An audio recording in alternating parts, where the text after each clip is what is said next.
الزمالك يتعادل مع سيراميكا، ولكن في الحقيقه الزمالك مش هو اللي تعادل، ده سيراميكا تعادل مع نفسه. اول حاجه كده المباراه سجل فيها 3 اهداف.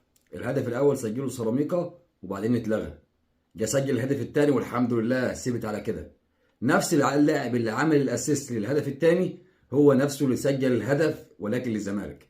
يعني سجل الهدف في مرماه. مش عايز اقول لك بقى من اول المباراه كده لاخرها ان يعني وجروس بيتزحلق على السيراميكا عند سيراميكا. الرمادي بصراحة عمل مباراة كبيرة أمام الزمالك. من الآخر كده نتيجة 1-1. أصلا المفروض كان الزمالك يطلع أقل حاجة 4-1. ده غير طبعا الأهداف اللي ضاعت واللي ضيعها زلاكا. وعايز أقول لك أصلا غير الحكام وظلم الحكام اللي عملوا كده في المباراة مع سيراميكا. الهدف اللي اتلغى هدف صحيح 100%. حسام عبد المجيد يعني تقدر تقول كده المفروض إنه طرد بعد نفس الكوع اللي اداه زلاكا بدون كورة.